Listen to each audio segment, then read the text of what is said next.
آزادی بیان. 言论自由 free speech. I now move from the two principles that aim to prevent wrongs, to prevent being misled or manipulated and abused, to two norms that mainly aim to prevent harms. We should not speak so as to break communities apart, to set up an us-them barrier that precludes understanding. And this is something that I think overlaps with the other two principles. Lying, as I said, is the multivalent vice, and so it is frequently an instrument of divisive speech. And of course, once abusive speech is up and running, it undermines the assurance of full standing, and the subordinate group is already set apart. So we've got the stage set for a worry about division in the speech community. But I think that the division that the Buddha has in mind here is something that is over and above what follows from the first two principles. The miscreant is described, again in the Anguttara Nikaya, as this.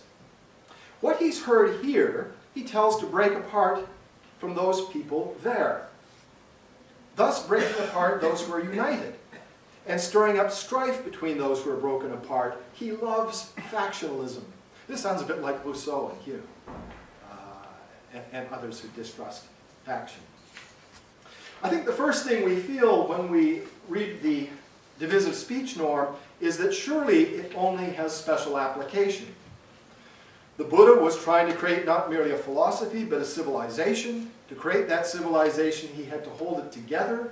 He had to hold it together in the face of competing religions and competing tribes. He had to spread the word and so forth. And in that, you might think that division is a special vice only among a community in creation, maybe only among the Sangha of monks and nuns. Maybe that's the real worry. And there are certainly lots of evidence in the text that that is the main worry that the Buddha has when he advises us against division. And there are clear examples of texts where the division complained of is division within the community of monks and nuns. Still, I think it is more than that.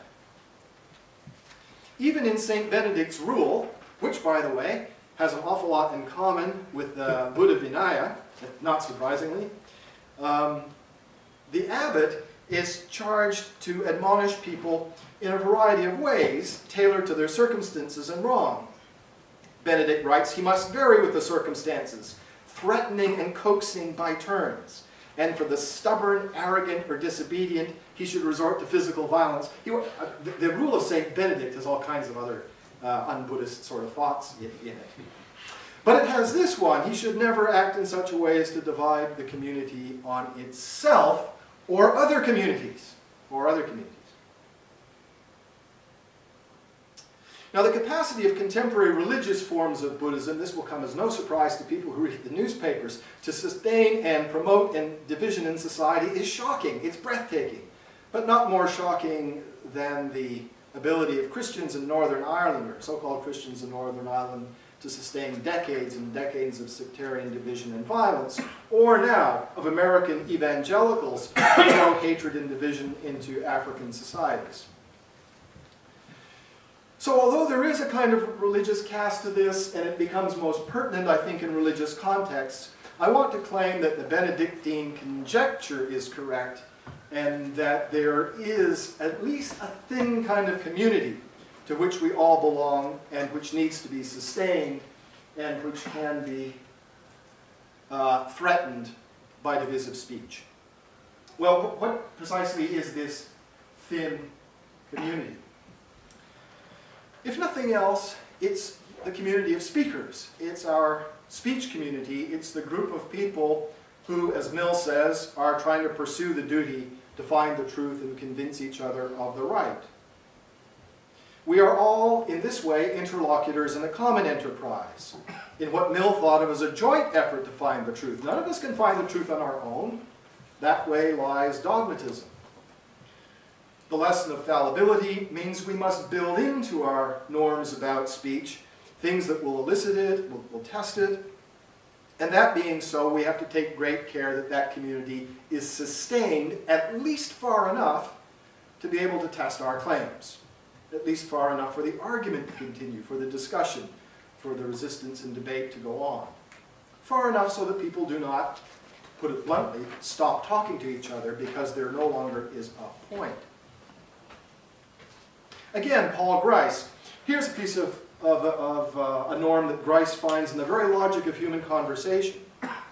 Make your conversational contribution such as is required at the stage in which it occurs by the accepted purposes or direction of the talk you are engaged in.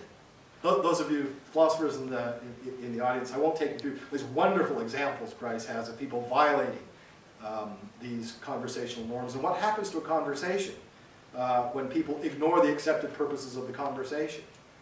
And it can be anything, you know, from a simple misunderstanding. I'm going to the bank. Is your punt tied up? No, I've got my card in my pocket, and so forth. To much more grave violations. But what I want to signal here is this notion of accepted purposes and direction of the talk. Notice that this is very, very thin, and it varies from conversation to conversation. Right now well, it's not a conversation right now, but I hope it will be in 5 minutes. Right now we're trying to engage a conversation which I will say things and you will say other things, and there are certain accepted purposes and directions of this talk that can only be sustained if I behave or respond and you behave and respond in a way so that it does not divide us beyond further conversation.